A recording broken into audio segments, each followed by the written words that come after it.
Avez-vous déjà remarqué à quel point nous nous habituons rapidement à ce qui nous entoure? Une nouvelle maison, un téléphone dernier cri, ou même la présence de nos proches, ce qui, hier encore, nous semblait précieux et irremplaçable, devient aujourd'hui une évidence que l'on ne questionne plus. Cette banalisation des choses, aussi naturelles soient-elles, nous pousse à rechercher toujours plus, oubliant souvent d'apprécier ce que nous avons déjà.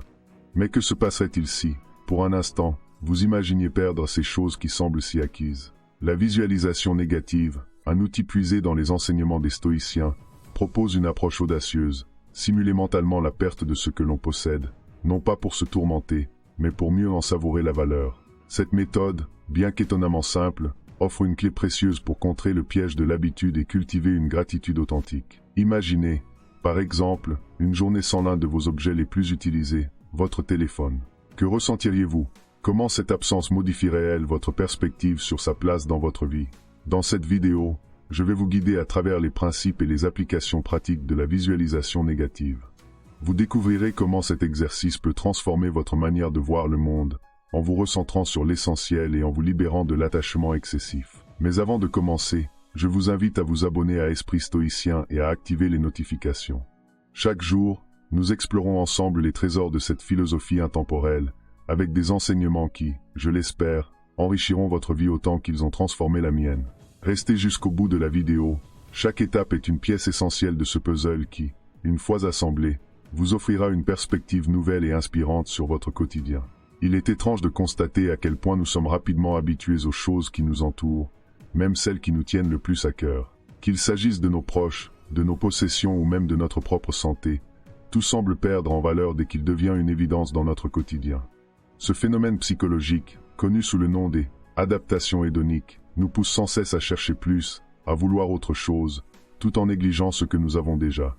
Pourtant, si nous nous arrêtions un instant pour imaginer perdre ces choses, leur véritable importance nous apparaîtrait avec une clarté saisissante. Pensez à un moment où l'électricité a été coupée dans votre maison. Au début, l'agacement domine, plus de lumière, plus d'accès à vos appareils essentiels. Mais lorsque le courant revient, cette sensation de soulagement est presque palpable. Vous réalisez alors à quel point ce confort, si banal en apparence, est en réalité précieux.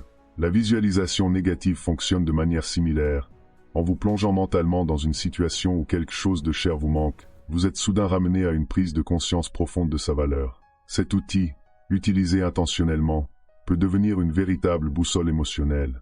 Il ne s'agit pas simplement d'imaginer la perte pour s'effrayer ou se plonger dans la tristesse, mais de l'utiliser pour réveiller une gratitude souvent endormie. Chaque fois que vous imaginez une absence, celle d'un objet, d'une personne, ou même d'une opportunité, vous développez un regard neuf sur le moment présent.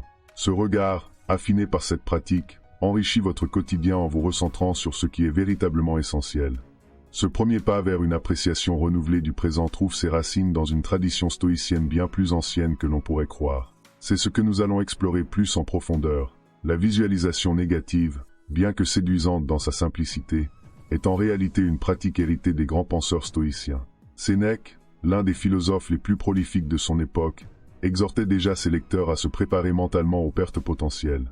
Pour lui, cette réflexion n'était pas un exercice morbide, mais un moyen de réduire l'attachement excessif et de savourer davantage les bienfaits de la vie. Il disait, « Tout ce qui nous entoure est prêté, non donné. Il faut donc être prêt à le rendre sans murmure. » Ces mots, empreints de sagesse, rappellent que rien de ce que nous possédons matériel ou immatériel n'est éternellement garanti. Cette philosophie n'est pas qu'un idéal abstrait, elle trouve des échos concrets dans la vie quotidienne. Prenons Épictète, un autre grand penseur stoïcien, qui enseignait que tout ce qui peut être retiré ne devrait pas gouverner nos émotions. Pour lui, la liberté intérieure résidait dans cette capacité à apprécier ce que l'on a sans en devenir dépendant. Imaginez la scène, un étudiant stoïcien de l'Antiquité réfléchissant, sous la tutelle d'Épictète, à la possibilité de perdre son précieux manteau dans un vol. Plutôt que de s'angoisser, il apprend à se dire « Ce manteau était utile, mais s'il disparaît, ma paix intérieure demeure. » Ces réflexions ne sont pas de simples anecdotes historiques. Elles illustrent une sagesse intemporelle qui peut transformer nos vies modernes. En adoptant cette perspective, vous pouvez non seulement cultiver une plus grande sérénité face à l'incertitude, mais aussi apprendre à savourer ce que vous avez tant qu'il est là. C'est en revisitant ces racines philosophiques que la visualisation négative trouve tout son sens et toute sa force. Nous verrons ensuite comment cette sagesse ancienne peut se traduire en pratiques concrètes adaptées à notre quotidien. Intégrer la visualisation négative dans votre vie ne nécessite ni rituels complexes ni changements radicaux.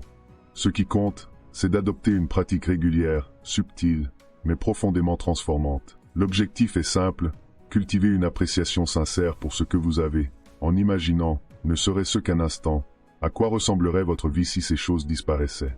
Commencez par des éléments simples. Fermez les yeux et pensez à une journée sans un objet que vous utilisez quotidiennement, comme votre téléphone ou votre ordinateur. À première vue, cette idée peut sembler anodine, mais elle révèle souvent une dépendance émotionnelle insoupçonnée. Si, par exemple, vous vous imaginez sans votre téléphone, vous pourriez ressentir une sensation de vide ou d'impuissance, mais aussi un regain de clarté sur le temps que vous passez à interagir avec cet appareil. Cette prise de conscience est le premier pas vers une relation plus équilibrée avec vos possessions. Il en va de même pour les relations humaines. Pensez à une personne qui vous est chère et imaginez, pendant quelques instants, que vous ne pouvez plus lui parler. Ce n'est pas un exercice destiné à provoquer de la tristesse, mais à intensifier votre gratitude pour cette personne. Lorsque vous la reverrez ou lui parlerez, vous remarquerez une attention et une bienveillance renouvelées dans votre échange. En intégrant ces réflexions dans une routine quotidienne ou hebdomadaire, comme au moment de votre méditation ou de votre introspection du soir, vous commencez à développer une habitude de gratitude active. Cette pratique ne transforme pas seulement la manière dont vous voyez vos possessions et vos relations, elle modifie également votre approche de la vie elle-même, en vous recentrant sur ce qui compte vraiment. Mais ce n'est pas tout. La visualisation négative ne se limite pas à renforcer votre appréciation. Elle joue également un rôle clé dans la gestion de vos émotions face à l'incertitude et aux pertes, comme nous le verrons à présent. L'attachement excessif, qu'il soit dirigé vers des objets ou des relations, est souvent à l'origine de peurs profondément enracinées. Peur de perdre, peur de manquer, peur de ne pas être à la hauteur. Ces craintes peuvent devenir paralysantes, empêchant de profiter pleinement du présent. La visualisation négative, en confrontant directement ces émotions, offre un antidote puissant. Un jour, une amie m'a confié qu'elle avait peur de perdre son emploi. Cette angoisse constante affectait non seulement ses journées de travail, mais également son temps libre. En discutant, je lui ai proposé un exercice, imaginer, en détail, ce qui se passerait si elle perdait réellement son poste. Au départ, l'idée lui semblait inconfortable, mais elle s'est prêtée au jeu. Elle a réfléchi aux implications pratiques, recherché un nouvel emploi, sollicité de l'aide, réévalué ses priorités financières. Peu à peu, cette visualisation lui a permis de comprendre que, même dans ce scénario redouté, elle avait des ressources pour rebondir. Cette prise de conscience a non seulement atténué son angoisse, mais lui a aussi donné une confiance nouvelle en ses capacités. C'est précisément là que réside le pouvoir émotionnel de la visualisation négative. En imaginant consciemment des scénarios de perte, vous vous préparez mentalement à y faire face. Cela ne signifie pas que vous espérez ces situations, mais que vous vous y habituez, réduisant ainsi leur impact potentiel sur vos émotions. En apprenant à accepter l'impermanence, vous développez une sérénité intérieure, une résilience face aux aléas de la vie. Cette sérénité acquise par la pratique régulière de la visualisation négative vous permet également de prendre des décisions plus éclairées, alignées sur vos valeurs. Explorons cette dimension essentielle dans la section suivante. La visualisation négative ne se limite pas à cultiver une gratitude renouvelée ou à réduire l'impact émotionnel de la perte. Elle peut aussi devenir un outil puissant pour guider vos choix et vos actions. En envisageant la disparition de certains aspects de votre vie, vous obtenez une clarté inégalée sur ce qui est essentiel et sur ce qui, au contraire, pourrait être superflu. Prenez, par exemple, une décision financière importante, comme l'achat d'une voiture ou d'un nouvel appareil électronique. Avant de passer à l'acte, imaginez-vous un instant sans cet objet après l'avoir acquis. Votre quotidien en serait-il réellement transformé? L'absence de cet objet dans un futur hypothétique provoquerait-elle un manque profond ou passerait-elle inaperçue? Cette réflexion vous permet de tester vos désirs contre vos besoins réels. Un philosophe stoïcien dirait que l'essentiel réside non pas dans ce que vous possédez, mais dans ce qui aligne vos choix sur vos valeurs profondes. Cette méthode peut également s'appliquer à des décisions plus complexes, comme un changement de carrière ou un déménagement. En visualisant les pertes potentielles associées à chaque choix, vous identifiez les craintes ou attachements qui pourraient fausser votre jugement. Cette prise de recul clarifie les enjeux et recentre vos décisions sur ce qui compte véritablement, votre croissance personnelle, vos relations ou votre bien-être. En fin de compte, utiliser la visualisation négative comme boussole décisionnelle n'est pas seulement pratique, c'est un moyen de vous assurer que vos choix reflètent vos priorités authentiques. Mais comme tout outil puissant, cette méthode demande une certaine maîtrise pour éviter les pièges d'un usage excessif ou mal compris, un point que nous aborderons maintenant. Bien que la visualisation négative soit une pratique profondément enrichissante, elle comporte des risques si elle est mal appliquée. Mal utilisée, elle peut basculer dans une forme de pessimisme qui, loin de cultiver la gratitude, alimente des peurs ou des angoisses inutiles. C'est pourquoi il est essentiel de comprendre ses limites et de l'équilibrer avec d'autres pratiques stoïciennes. Tout d'abord, il est crucial de se rappeler que cette méthode ne vise pas à susciter une anticipation douloureuse des pertes, mais à renforcer votre capacité à apprécier le présent. Si, en pratiquant cet exercice, vous vous sentez submergé par des émotions négatives, cela peut être un signe que vous vous y attardez trop ou que vous en déviez le sens. La visualisation négative doit rester un outil ponctuel, un exercice de réflexion, et non une obsession quotidienne. Par ailleurs, certains pourraient confondre cette pratique avec une vision fataliste du monde, comme si tout devait nécessairement mal tourner. Ce n'est pas le message stoïcien. Sénèque, dans ses écrits, insiste sur l'idée que nous devons nous préparer à la possibilité de perdre, mais pas vivre dans l'attente constante de cette perte. C'est une nuance essentielle pour tirer pleinement parti de cet exercice sans en subir les effets secondaires. Enfin, pour équilibrer cette pratique, il est utile de l'associer à des exercices de gratitude active. Une fois que vous avez imaginé la perte d'un objet ou d'une situation, prenez un moment pour savourer sa présence dans votre vie.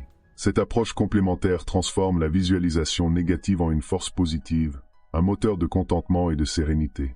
Ces précautions en tête, vous pouvez intégrer cette méthode dans votre quotidien avec confiance et équilibre, en tirant le meilleur de ses enseignements tout en évitant ses écueils.